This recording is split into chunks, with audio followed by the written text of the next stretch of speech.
Donc, encore une fois, merci de vous joindre à nous aujourd'hui pour notre premier webinaire Microage parle technologie de 2024.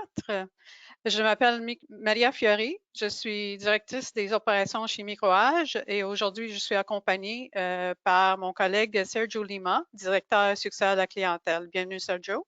Bonjour, bienvenue à tout le monde.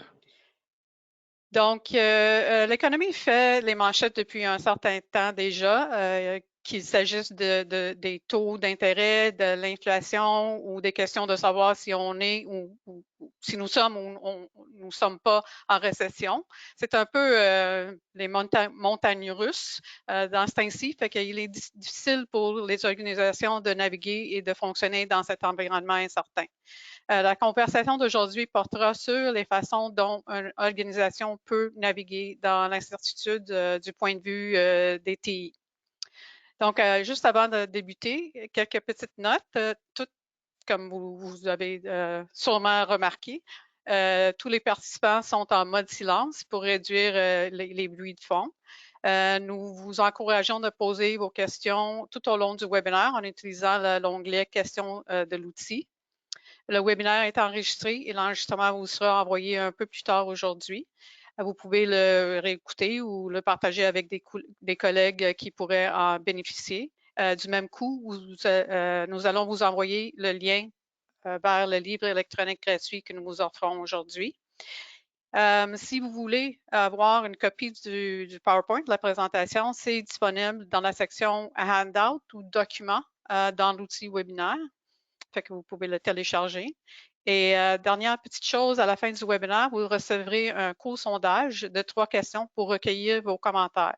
Vos commentaires sont très importants pour nous et nous aideront à améliorer les prochains webinaires. Alors, si vous pouvez prendre quelques minutes pour nous faire part de vos commentaires, nous allons l'apprécier. Donc, avant de passer la parole à Sergio, je prends une petite minute pour vous donner un aperçu de Microage pour ceux qui ne connaissent pas. Microage est un fournisseur de services technologiques avec 39 succursales à travers le pays. Nous fournissons des services et des solutions informatiques à nos clients depuis 1981. Pour nous, il est essentiel de comprendre votre organisation, vos opérations, vos clients, votre personnel, vos objectifs, vos défis, vos opportunités. Comprendre tout ça nous permet de recommander et de fournir les services et les solutions informatiques qui vous conviennent. Donc, voilà en quelques mots qui nous sommes. Sur ce, Sergio, je te passe la parole. Merci Maria, bonjour à tous. Aujourd'hui, on va regarder l'impact que l'économie a sur les investissements ou les décisions d'aller de l'avant ou de ne pas aller de l'avant au niveau de votre ensemble de TI et un peu les défis que tout le monde a. Vous n'êtes pas les seuls à avoir les défis. En fait, nous, comme fournisseurs de services gérés aussi, on a des défis de notre côté. Fait que c'est vraiment ça, c'est l'incertitude économique qui ajoute un niveau supplémentaire, la complexité, comment on priorise les besoins, qui va nous aider à atteindre nos objectifs sans que ce soit trop dispendieux ou quoi que ce soit. Pour atteindre les objectifs, les organisations doivent souvent investir dans la technologie et l'informatique. On n'a pas le choix. Sinon, ce qui va arriver, c'est que ça risque de causer du trouble court terme et probablement long terme. Et je vais vous expliquer pourquoi. Parce que oui, on essaie d'être un petit peu pas trop investir tout de suite parce qu'on veut juste s'assurer qu'est-ce qui se passe dans le marché. Mais des fois, ce qui arrive avec ça, c'est que si on n'investit pas correctement, ça va nous vraiment donner un problème dans le futur parce que l'exemple des cyberattaques, si on n'investit pas correctement au niveau de cybersécurité, mais ça risque de nous coûter beaucoup plus cher qu'on pensait. Donc, on va parler de quelques façons dont les organisations que ce soit leur taille, petite ou grande entreprise, comment ils peuvent prendre des décisions au niveau informatique qui va aider à naviguer l'incertitude et potentiellement prospérer. C'est ça qu'on veut, que tout le monde prospère, en fait. Fait qu'on passe à travers quelques statistiques Je veux juste vous aviser, je ne suis pas un consultant financier. Ne demandez pas comment vous devriez investir votre argent, j'ai aucune idée. En fait, je fais externaliser ce service-là avec quelqu'un que je connais, fait que c'est sûr que, en fait, ce sujet-là fait partie d'un de nos textes. On connaît les TI, on ne connaît pas tant Oui, côté exact. Mais économie, là, mais c'est sûr qu'il faut passer à travers quelques statistiques pour essayer de comprendre pourquoi. Pourquoi pourquoi l'incertitude, right? c'est ça, on hésite de faire quelque chose, ben c'est à cause de certains points qu'on va voir. Fait que le PIB, le produit intérieur brut, et ça représente la valeur monétaire de tous les produits, les services dans une région, dans un pays en cours d'une période. Fait que l'indicateur est important parce que ça mesure l'économie, la santé économique d'un pays, si c'est en croissance ou pas, évidemment. Les stats qu'on vous montre, c'est des stats qui viennent de la Banque de développement du Canada, si je ne me trompe pas, le BDC. Et le PIB prévu pour 2024 est de 0,9 Par contre, l'objectif de croissance durable au niveau du PIB à long terme est censé être à 2,0, mais c'est ça, on est loin de ça. Là. On verra ce que ça donne avec le marché. Ce que ça dit, c'est que, tu sais, on n'est pas en récession, mais on n'est pas en croissance non plus. Fait Exact. qu'on est un peu dans stagnation, qu'ils appellent. Oui, c'est ça. Puis j'ai lu juste avant de nous connecter, j'ai lu que le Japon est maintenant officiellement en récession. Fait que, Ah. Ça risque de causer des problèmes pour nous au niveau informatique, j'imagine. je sais pas, là, mais c'est ça. Là, on est sûr comme le bord, puis tout le monde regarde, est-ce qu'on va être en récession, est-ce qu'on n'est pas en récession? Ça implique, ça implique comment qu'on va gérer les budgets. Là, Yeah, c'est ça. Fait que l'inflation c'est une mesure quantitative de l'augmentation globale des prix des biens et des services d'une période donnée. L'inflation, c'est sûr que c'est un défi pour les organisations parce que ça complique au niveau budget. Le fonctionnement parce que quand on fait face à des augmentations imprévues ou imprévisibles des prix, des biens, des services, ben, c'est difficile à budgéter certaines choses. La Banque du Canada prévoit un taux de 3,5 pour le premier demi de 2024, puis qui va éventuellement tomber à 2,5 vers la fin de l'année. Mais moi, j'ai lu que ça risque d'aller vers 2025 au niveau de l'inflation qui va descendre l'année prochaine. Et pour le taux d'intérêt, ben, c'est sûr ils sont plus élevés que dans le passé, puis ça a un impact au niveau de la croissance, puis les ralentissements au niveau économique, évidemment. On s'attend que la Banque du Canada va commencer à baisser ses taux deuxième semestre de l'année. Mais est-ce qu'on va être capable de voir l'impact ou des avantages vers la fin de l'année? Je ne sais pas.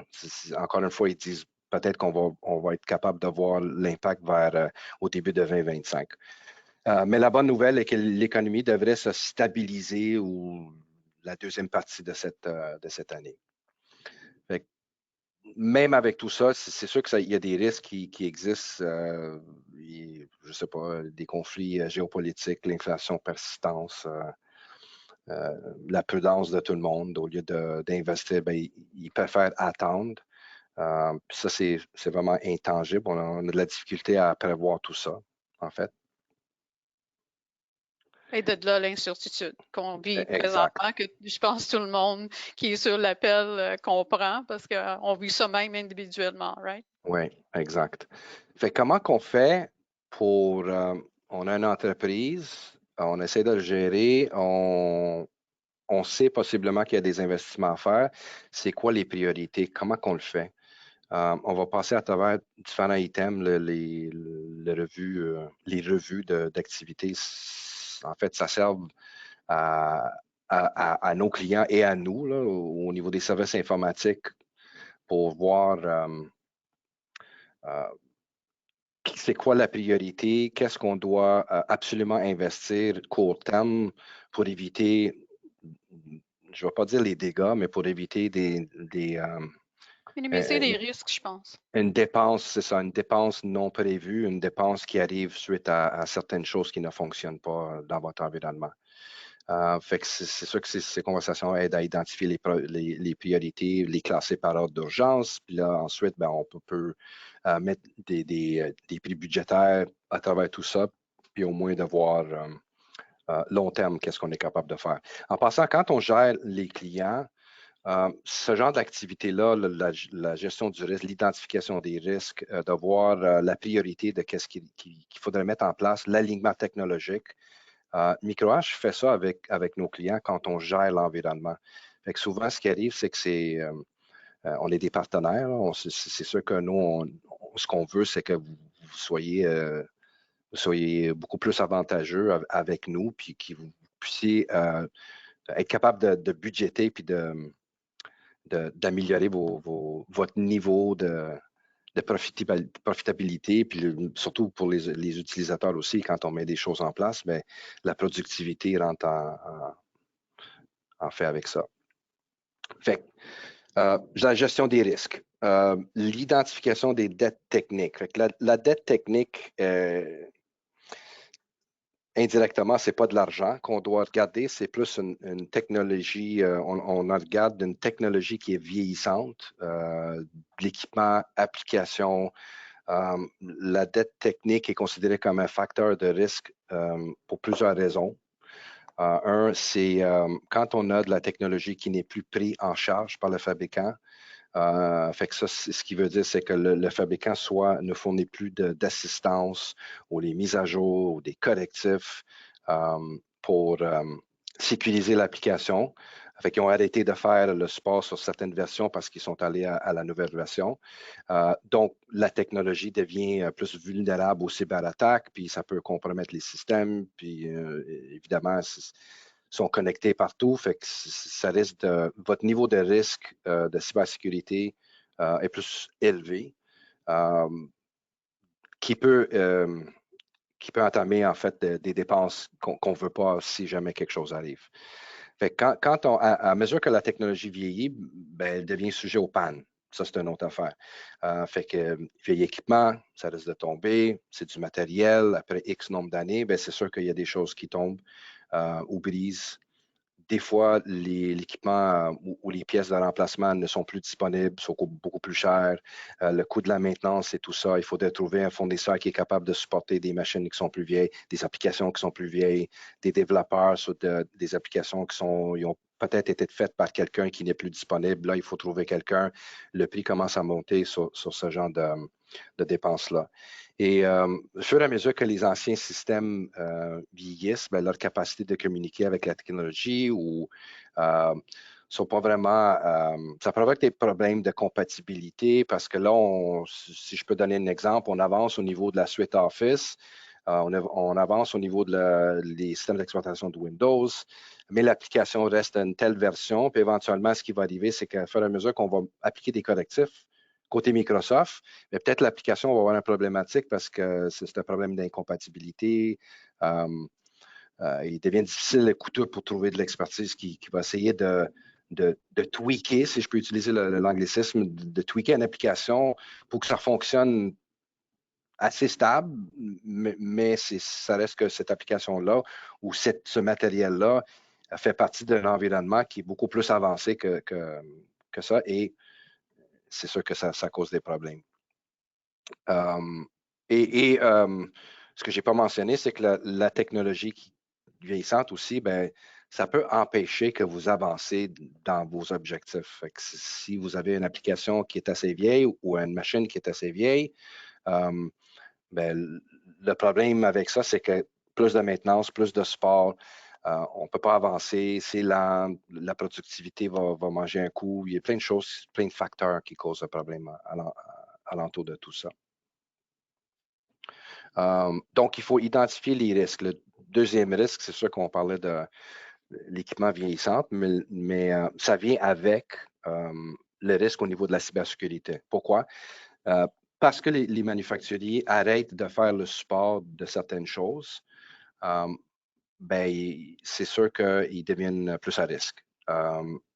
non seulement ça, mais il y a certaines solutions de cybersécurité qu'on voudrait mettre en place qu'on ne peut pas mettre en place parce qu'on a de l'équipement qui vient.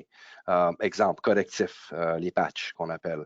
La gestion des accès. Peut-être qu'on utilise un accès vers des applications, des machines, on va appeler ça traditionnel, plus ancien temps, où est-ce qu'on prend le contrôle d'une machine, mais c'est pas tout à fait sécuritaire comment on le fait. Mais ça risque d'être une problématique d'accès ou qui ouvre la porte à des cybercriminels. La protection des machines, exemple, un EDR, un antivirus de nouvelle génération, le tout effet ou l'authentification multifactorielle qui est très important en ce moment. Encore une fois, des fois, on n'est pas capable d'implanter ça à travers notre environnement. Pourquoi? Parce qu'on a des équipements, on a du matériel, on a des logiciels qui ne supportent pas le 2FA.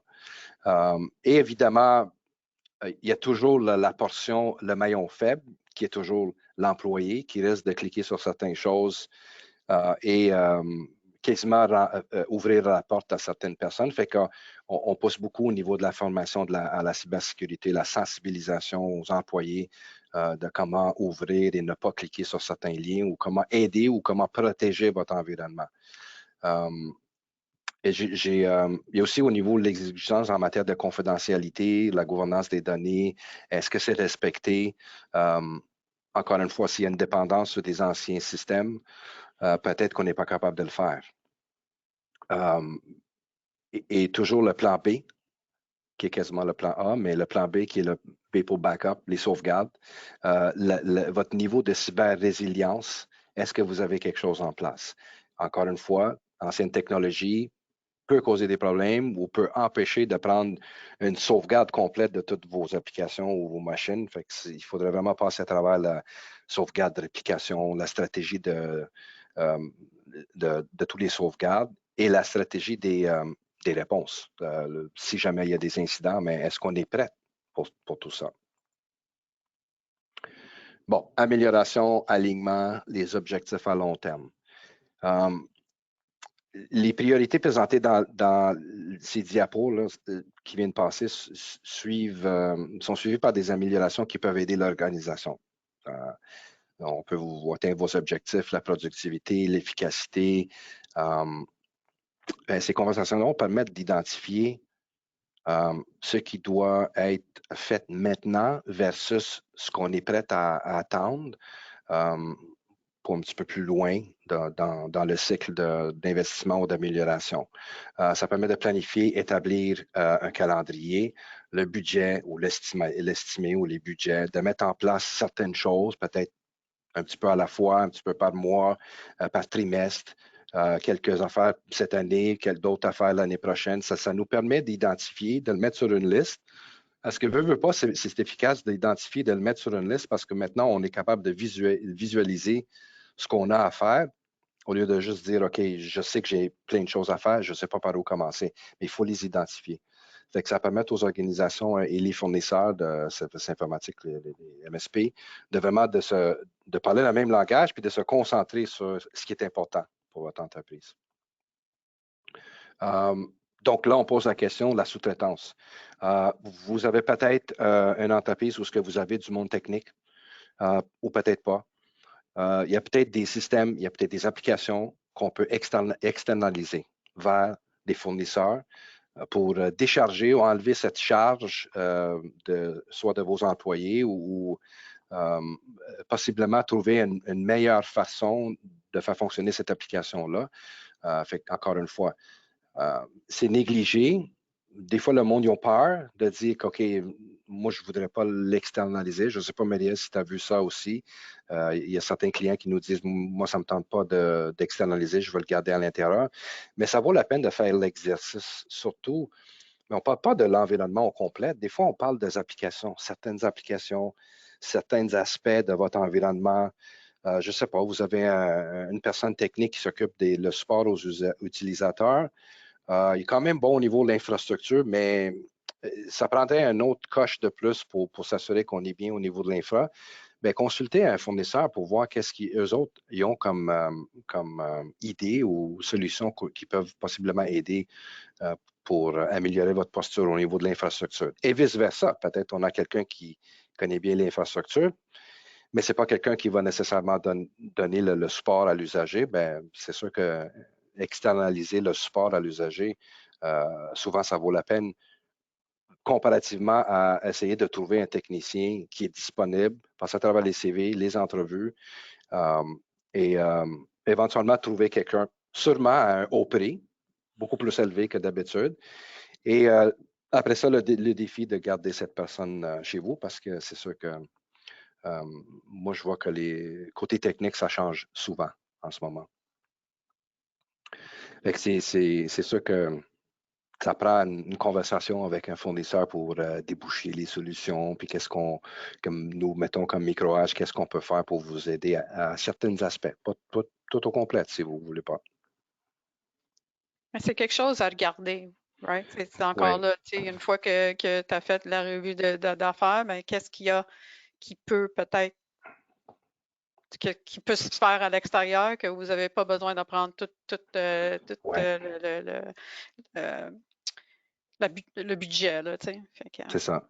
Si je peux utiliser l'exemple, nous, il y a plusieurs années, là, on a décidé, quand on voulait mettre un CRM en place, bon, c'est sûr qu'on a regardé au niveau, on est certifié Microsoft, fait qu'on a regardé les produits de Microsoft, CRM, mettons, comme exemple. Mais on n'a pas juste, on s'est dit, on a des experts en Microsoft, on sait comment le mettre en place. Mais est-ce que ça vaut la peine de prendre ces gens-là, techniques, en passant, c'est les mêmes techniciens qui font le support chez vous. Fait que là, on va les enlever. On va lui donner certaines tâches pour faire des choses à l'interne. Fait que ça enlève l'aspect être capable d'aider nos clients. Fait que finalement, on a décidé juste d'externaliser ce service-là au complet. Fait que là, c'est une application cloud implantée par une firme externe, supportée par une firme externe. Puis tout le monde l'utilise sans problème. À chaque fois qu'on a un problème, on place l'appel, c'est réglé. Et les techniciens qu'on a sont utilisés plus vers nos clients pour servir nos clients. C'est un bon petit exemple. Donc, c'est sûr qu'il y a des investissements à faire, possiblement. Mais il n'y a pas grand monde qui savent qu'il y a des programmes de subvention. OK? Fait que c'est une autre voie là, que les organisations peuvent utiliser. Je sais que les gouvernements fédéraux, provinciaux mettent souvent en place des programmes pour aider les organisations dans ils vont appeler ça la transformation numérique de et l'adoption. Fait que ces programmes-là peuvent contribuer peut-être à alléger le fardeau financier des projets qui sont des projets admissibles. Sauf que c'est pas tout le monde qui connaît ça. Il faut travailler avec un conseiller, un comptable. Si vous avez un comptable à l'interne, si vous avez une firme qui fait toute votre comptabilité ou les conseillers financiers, ils sont au courant de tous ces programmes-là. Puis c'est ceux qui sont là pour vous aider à trouver quel programme sera mieux pour le besoin que vous êtes en train que vous voulez mettre en place. Puis ils vont vous aider à voir si c'est admissible, puis en fait, c'est comme vous coacher à faire les demandes des subventions, si je ne me trompe pas. Encore une fois, si je peux utiliser notre succursale comme exemple, mais nous, on l'a fait. On a une compagnie de comptabilité financière. On s'est mis ensemble et on a regardé quel genre de projet que nous, on peut mettre en place. Est-ce que c'est admissible par les programmes qui sont disponibles par le gouvernement? Effectivement, on a trouvé quelques-uns qui nous ont aidés. Fait que c'est sûr, on va prendre l'avantage si on peut. Oui, les offres des fabricants. Souvent, ce qu'on fait, c'est qu'on va faire on ouvre notre furteur, on s'en va sur Internet, on pense qu'on va trouver une solution, puis là, on commence à regarder des prix, puis là, on voit des prix, puis on dit, ouh, ça coûte un petit peu trop cher pour moi. Prendre avantage de votre fournisseur. Pourquoi? Parce que on a la capacité de travailler avec les manufacturiers pour qu'on puisse les exploiter, si je peux utiliser le mot, et vous fournir des offres spéciaux basées sur qu'est-ce que vous voulez mettre en place. Fait que c'est sûr que c'est des prix, on regarde des prix promotionnels. Puis souvent, c'est juste les fournisseurs de services qui ont accès à ça. Fait que vous ne pouvez pas les voir sur l'Internet du tout, là. Puis moi, j'en ai vu des escomptes assez drastiques sur certaines choses. Fait que c'est sûr qu'on va travailler ensemble pour essayer de trouver le meilleur prix pour vous, côté manufacturier. On compare des équipements. du même fabricant versus des fabricants différents, les spécifications. On compare des applications par rapport à différentes, voir les besoins que vous avez, puis est-ce que certaines solutions peuvent fonctionner chez vous. En fait, on examine les différents niveaux d'abonnement des applications, on détermine les meilleurs niveaux, on fait une comparaison. Peut-être vous voulez aller infonuagique versus de l'avoir hébergé chez vous. On est capable de faire cet exercice-là, puis vous sortir des prix au niveau budgétaire pour vous donner une meilleure idée. C'est quoi la meilleure solution pour moi, puis c'est quoi mon investissement. L'important, c'est de travailler avec votre fournisseur de services géré ou informatique pour identifier ces possibilités-là.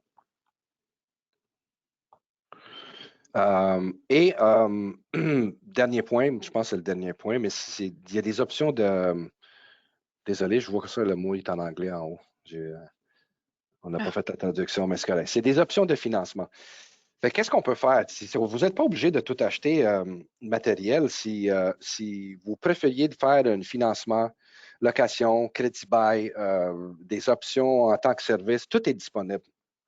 En tout cas, avec Microage, tout est disponible. Je ne sais pas si les autres l'offrent, mais nous, on a la capacité de travailler avec vous et d'utiliser plusieurs compagnies de financement et les manufacturiers, parce que, veut pas, eux autres, ils veulent vendre leur équipement.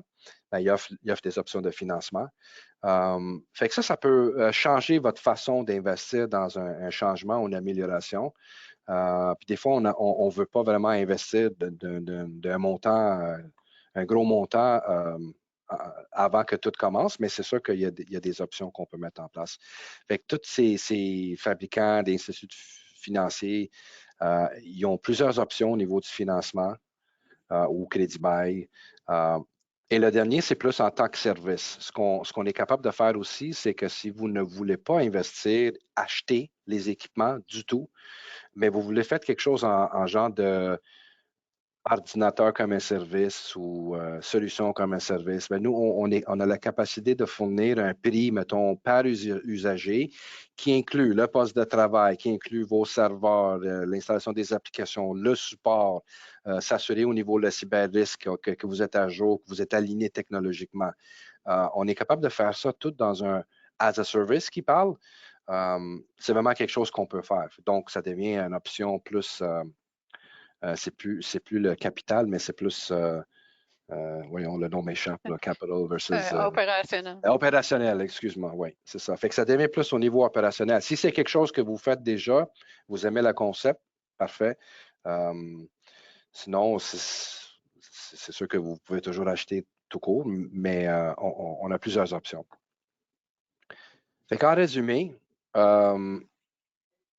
on n'a aucun contrôle sur l'économie. Désolé, j'ai pas de solution pour ça. Il convient de se concentrer sur ce que nous, on peut contrôler.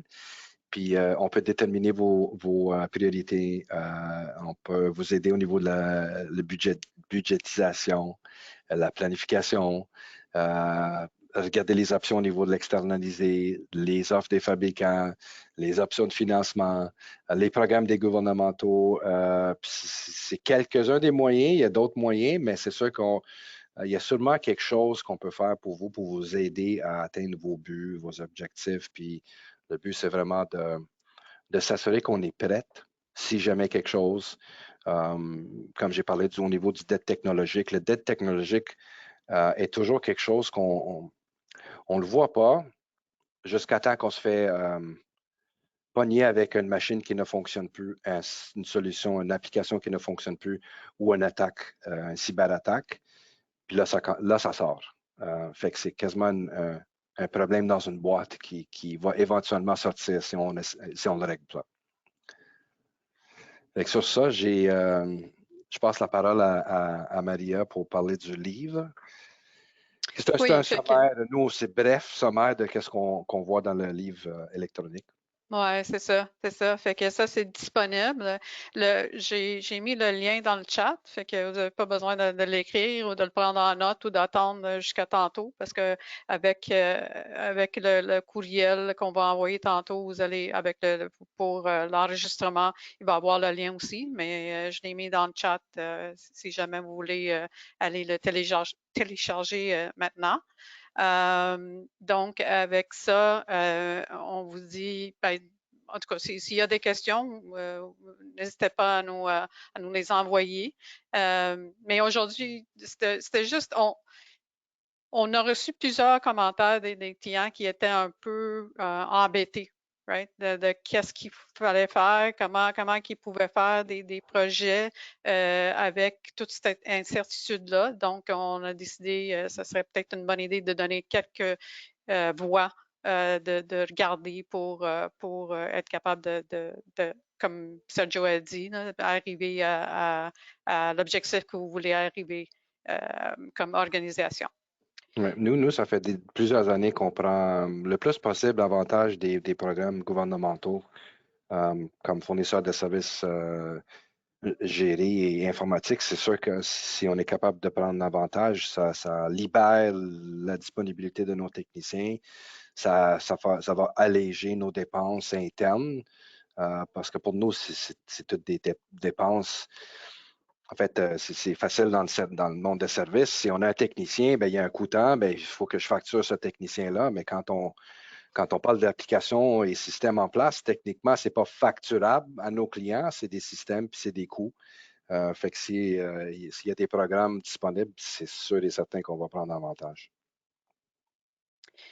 Fait que avec ça, ben je vois pas de questions. Donc je vais dire merci de votre participation et à notre webinaire aujourd'hui. Nous vous encourageons évidemment de télécharger le livre électronique et de contacter votre microage local pour toute question. Je voulais aussi mentionner que notre prochain webinaire, Microage parle technologie, aura lieu le 14 mars et nous aurons un présentateur invité pour parler de Microsoft 365 Copilot. Pour ceux qui ne sont pas tannés de l'entendre parler, d'en entendre parler, mais nous avons déjà donné un aperçu au mois de novembre dans un webinaire antérieur. Mais depuis le 15 janvier, date à laquelle Microsoft a mis Copilot à la disposition de toutes les organisations, il y a eu quelques changements. De plus, l'accent sera mis sur le webinaire qu'on va faire le 14, le 14 mars. L'accent va être mis sur la façon de se préparer à mettre en œuvre M365 Copilot, que ça soit que vous voulez mettre en œuvre dans les prochains mois ou dans un an, il y a de la préparation à faire. Donc, on va donner, le prochain webinaire va être sur cela. Avec ça, Sergio, encore une fois, merci beaucoup. Oui, ça fait plaisir. Et merci à vous tous de vous être joints à nous aujourd'hui et nous vous souhaitons une excellente fin de journée. On vous donne quelques minutes. On est tout occupés, fait que toutes les minutes qu'on peut vous redonner, ben, je pense que ça va être bon. Fait que avec ça, encore une fois, bonne journée et merci d'être avec nous aujourd'hui. Merci tout le monde.